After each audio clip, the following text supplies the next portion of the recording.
سچی توبہ۔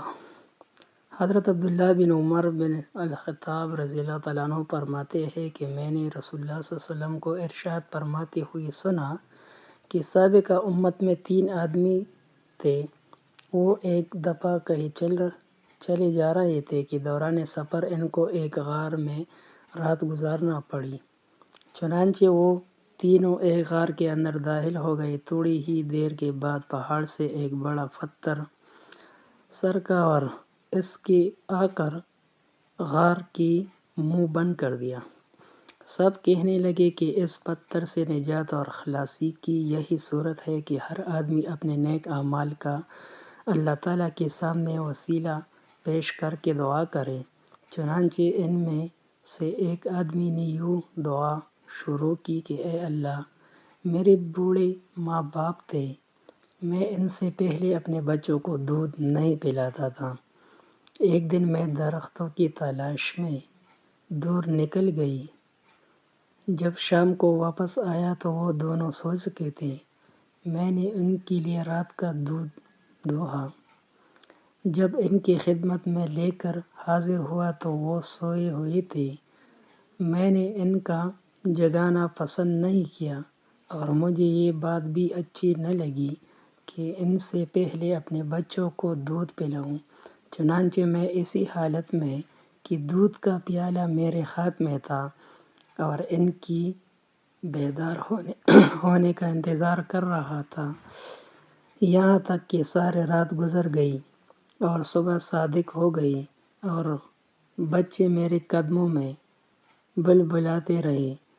پھر وہ بیدار ہوئی تو انہوں نے دودھ نوش کیا۔ اے اللہ، اگر میں نے یہ کام تیرے رضا جوئی کے لیے کیا تھا تو اس پتھر کی وجہ سے جس پریشانی میں ہم مبتلا ہیں اس کو دور کر دے۔ چنانچہ وہ پتھر تھوڑا سا ہٹ گیا کہ ابھی اس سے نکلنا مشکل تھا۔ پھر دوسرے آدمی نے یوں دعا کی کہ اے اللہ، میرے ایک چچا زاد بہن تھی، وہ مجھے بہت پسند تھی۔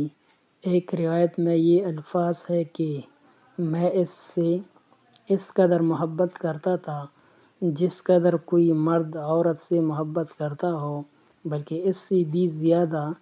ایک دن میں نے اس سے برائی کا ارادہ کیا تو وہ نہ مانی، حتیٰ کہ وہ قحط میں مبتلا ہوئی تو میرے پاس آئی۔ میں نے اس کو 120 دینار اس شرط پر دی کہ وہ مجھے برائی کا موقع دے گی۔ وہ تیار ہو گئی، یہاں تک کہ جب میں نے اس پر قابو پا لیا۔ ایک روایت میں ہے کہ جب میں اس کے 2 ٹانگوں کے درمیان مباشرت کے لیے بیٹھ گیا تو وہ کہنے لگی کہ خدا سے ڈرو، جائز طریقہ ہی سے پردہ بکارت ظاہر کرو۔ پس میں اس سے دور ہو گیا، حالانکہ وہ مجھے بہت زیادہ محبوب تھی اور جو سونا میں نے اس کو دیا تھا واپس نہیں لیا۔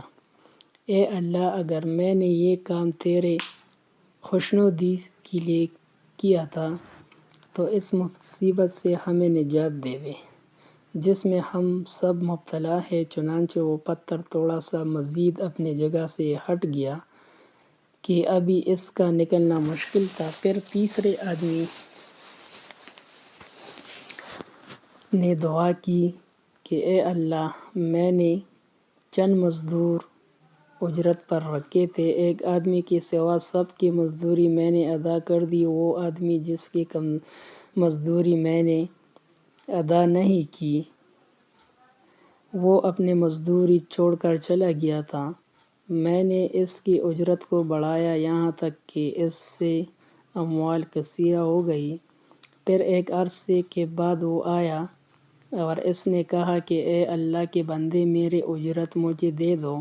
میں نے کہا کہ یہ اونٹ، گائے، بکریاں اور غلام وغیرہ جو تجھے نظر آ رہا ہے، یہ سب تیری ہی اجرت ہے۔ اس نے کہا کہ اللہ کے بندے، میرے ساتھ مذاق نہ کرو۔ میں نے کہا کہ میں تیرے ساتھ مذاق نہیں کر رہا ہوں۔ چنانچہ اس نے وہ سارا مال لیا اور سارے جانور ہانک کر لے گیا، کوئی چیز نہیں چھوڑی۔ اے اللہ، اگر میں نے یہ کام تیرے رضا کی کرنے کے لیے کیا تھا تو ہمیں اس مصیبت سے چھٹکارا عطا فرما دے جس میں ہم سبھی مبتلا ہیں۔ چنانچہ وہ پتھر دور ہو گیا اور وہ تینوں اس غار سے نکل